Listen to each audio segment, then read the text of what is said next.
महाकाल शिव की महिमा अपरंपार है। उन्हें प्रसन्न करने के लिए किसी खास प्रयास या पूजा पाठ की जरूरत नहीं होती, बल्कि सच्ची श्रद्धा और पूरे मन से किया गया प्रयास आपको भोलेनाथ की कृपा का पात्र बना सकता है। शायद यही वजह है कि अपने भक्तों के लिए महाकाल ने काल तक को भस्म कर दिया था।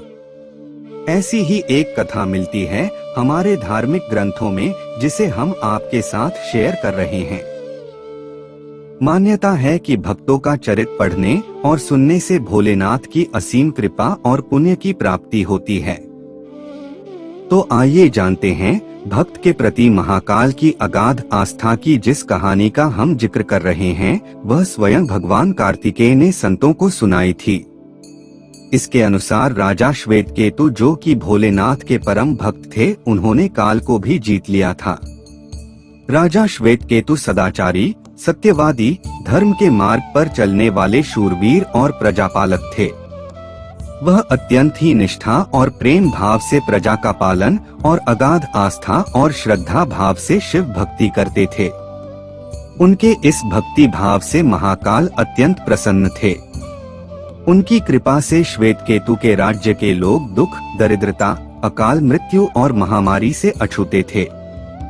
एक दिन जब राजा श्वेतकेतु का जीवन काल समाप्त होने को था और वह भोलेनाथ की आराधना में लीन थे, तब चित्रगुप्त ने यमराज से कहा कि राजा श्वेतकेतु की आयु अब पूरी हो चुकी है, अब उनके प्राण हरने का समय है।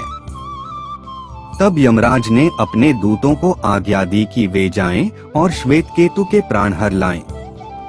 यमदूत राजा श्वेतकेतु के पास पहुँचे तो वह शिव मंदिर में थे। दूत बाहर ही खड़े हो गए। श्वेतकेतु गहरे ध्यान में थे। बहुत देर हो गई, न श्वेतकेतु का ध्यान टूटा न यह दूत हिले। दूत बिना अपना काम किए खड़े रहे। जब वे वापस नहीं पहुँचे तो यमराज ने विलंब होते देखा तो कालदंड संभाला और खुद चल पड़े। दूतों के आने में देरी होने के चलते यमराज स्वयं ही राजा श्वेतकेतु के प्राण हरने पहुँचे। लेकिन वहां उन्होंने देखा कि वह तो महादेव की साधना में लीन है। अब तो वह सोच में पड़ गए कि इसके प्राण कैसे हरें। उन्होंने सोचा कि यह अभी पूरी तरह शिव पूजा में डूबा है। इस स्थिति में शिव पूजा का उल्लंघन नहीं किया जा सकता। तब वह भी बाहर ही खड़े हो गए। उधर जैसे ही काल को इसकी सूचना मिली तो उन्होंने तलवार निकाली और शिव मंदिर में जा घुसे। काल ने देखा कि राजा श्वेतकेतु अभी भी भगवान शिव के लिंग स्वरूप के सामने बैठे ध्यान मग्न हैं। वह झपटकर आगे बढ़ा और जैसे ही उसने राजा श्वेतकेतु का सिर काटने के लिए तलवार उठाई, शिव ने अपना तीसरा नेत्र खोलकर काल की ओर देखा। भोलेनाथ का तीसरा नेत्र खुलते ही काल वहीं राजा श्वेतकेतु के सामने जलकर भस्म हो गया। थोड़ी देर बाद जब राजा श्वेतकेतु का ध्यान टूटा, उन्होंने अपनी आंखें खोली तो राख में बदल चुके काल को देखा। उन्हें चिंता हुई कि यह कौन है और क्या है।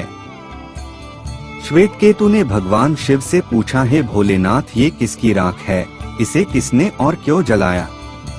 तब भोलेनाथ ने बताया कि यह काल था जो कि तुम्हारे प्राण हरने आया था। राजा श्वेतकेतु ने कहा कि हे महाकाल, यह तो आपकी ही आज्ञा से तीनों लोक में विचरता है, लोक को नियंत्रण में रखता है। इसी के भय से तो लोग पुण्य कार्य करते हैं। आप इन्हें अतिशीघ्र जीवन दान दे दें। शिवजी की कृपा से काल जी उठा और उसने उठते ही श्वेतकेतु को अपने गले से लगाकर बोला, राजा, तुम जैसा तो तीनों लोकों में कोई नहीं है। तुमने तो अजय काल को भी जीत लिया।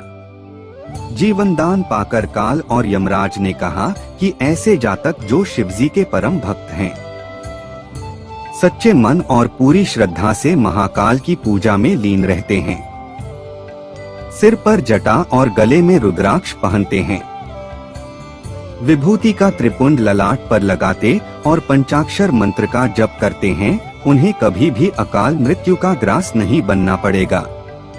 कथा के अनुसार इस आशीर्वाद के बाद श्वेतकेतु ने लंबे समय तक राज किया और फिर महाकाल की कृपा पाकर उनमें ही विलीन हो गए।